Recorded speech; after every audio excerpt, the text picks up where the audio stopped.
Exodus 1. These are the names of the sons of Israel who came to Egypt with Jacob, each with his household: Reuben, Simeon, Levi and Judah, Issachar, Zebulun and Benjamin, Dan and Naphtali, Gad and Asher. All the descendants of Jacob were 70 persons. Joseph was already in Egypt. Then Joseph died, and all his brothers and all that generation. But the people of Israel were fruitful and increased greatly. They multiplied and grew exceedingly strong, so that the land was filled with them. Now there arose a new king over Egypt, who did not know Joseph. And he said to his people, "Behold, the people of Israel are too many and too mighty for us. Come, let us deal shrewdly with them, lest they multiply, and, if war breaks out, they join our enemies, and fight against us, and escape from the land." Therefore they set taskmasters over them to afflict them with heavy burdens. They built for Pharaoh store cities, Pithom and Raamses. But the more they were oppressed, the more they multiplied, and the more they spread abroad. And the Egyptians were in dread of the people of Israel. So they ruthlessly made the people of Israel work as slaves, and made their lives bitter with hard service, in mortar and brick, and in all kinds of work in the field. In all their work they ruthlessly made them work as slaves.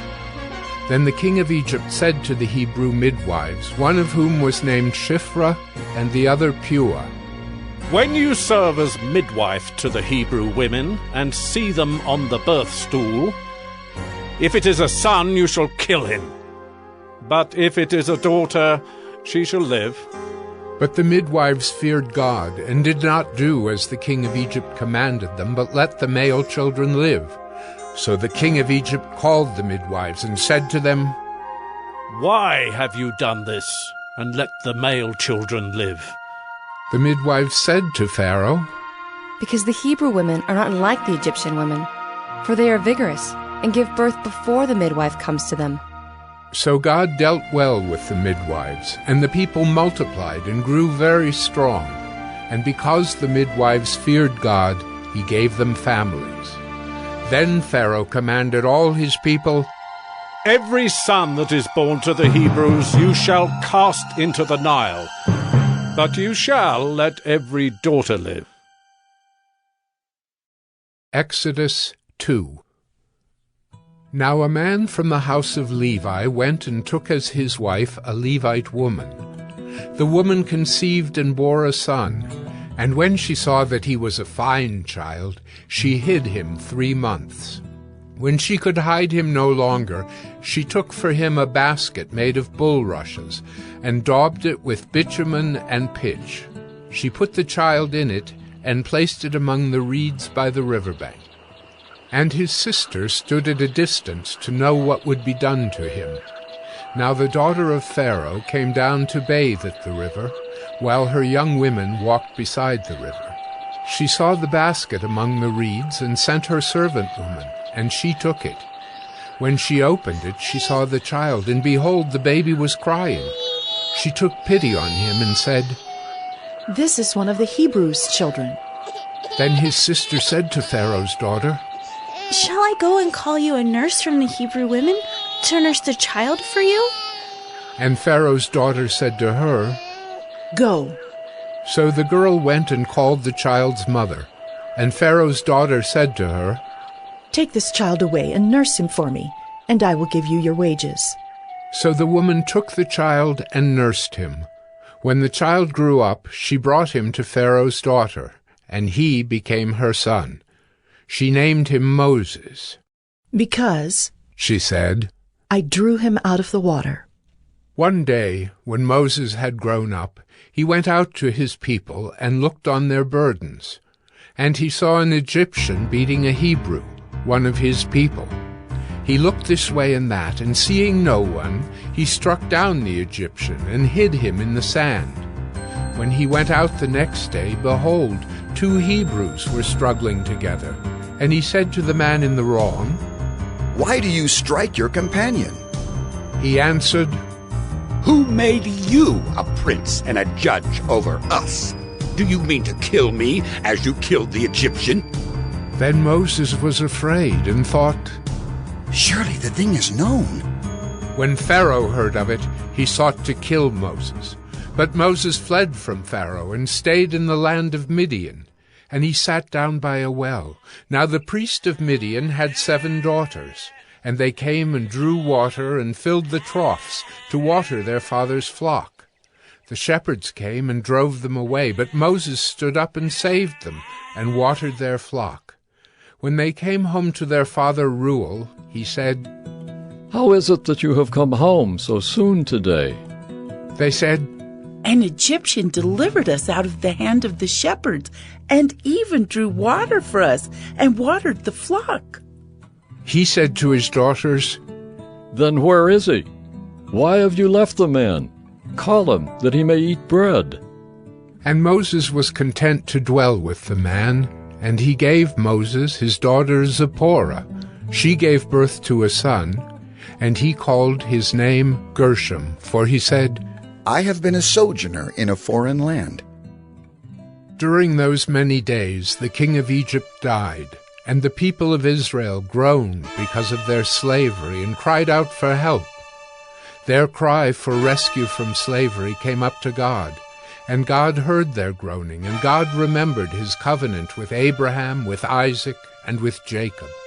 God saw the people of Israel, and God knew. Exodus 3. Now Moses was keeping the flock of his father-in-law Jethro, the priest of Midian, and he led his flock to the west side of the wilderness and came to Horeb, the mountain of God. And the angel of the Lord appeared to him in a flame of fire out of the midst of a bush. He looked, and behold, the bush was burning, yet it was not consumed.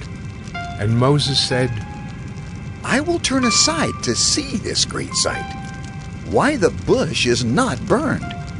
When the Lord saw that he turned aside to see, God called to him out of the bush, "Moses, Moses." And he said, "Here I am." Then he said, "Do not come near. Take your sandals off your feet, for the place on which you are standing is holy ground." And he said, "I am the God of your father, the God of Abraham, the God of Isaac, and the God of Jacob." And Moses hid his face, for he was afraid to look at God.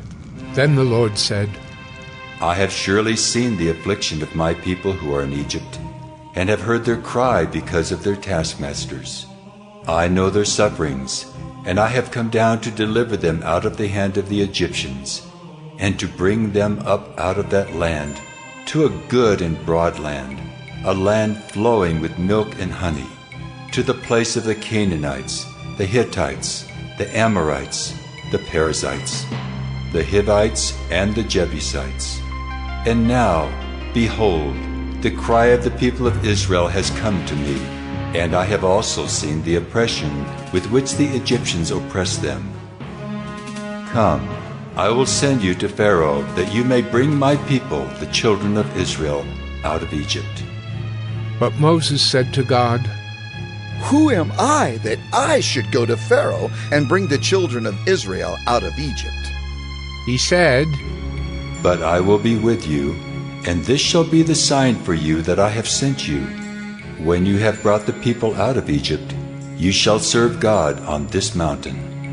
Then Moses said to God, "If I come to the people of Israel and say to them, 'The God of your fathers has sent me to you,' and they ask me, 'What is his name?' what shall I say to them?" God said to Moses, "I am who I am." And he said, "Say this to the people of Israel, 'I am has sent me to you.'" God also said to Moses, "Say this to the people of Israel, 'The Lord, the God of your fathers, the God of Abraham, the God of Isaac, and the God of Jacob has sent me to you. This is my name forever, and thus I am to be remembered throughout all generations. Go, and gather the elders of Israel together, and say to them, The Lord, the God of your fathers, the God of Abraham, of Isaac, and of Jacob, has appeared to me, saying, I have observed you and what has been done to you in Egypt, and I promise that I will bring you up out of the affliction of Egypt to the land of the Canaanites, the Hittites, the Amorites, the Perizzites, the Hivites, and the Jebusites, a land flowing with milk and honey. And they will listen to your voice, and you and the elders of Israel shall go to the king of Egypt and say to him, The Lord, the God of the Hebrews, has met with us. And now, please let us go a 3 days' journey into the wilderness, that we may sacrifice to the Lord our God. But I know that the king of Egypt will not let you go unless compelled by a mighty hand. So I will stretch out my hand and strike Egypt with all the wonders that I will do in it. After that he will let you go. And I will give this people favor in the sight of the Egyptians, and when you go, you shall not go empty.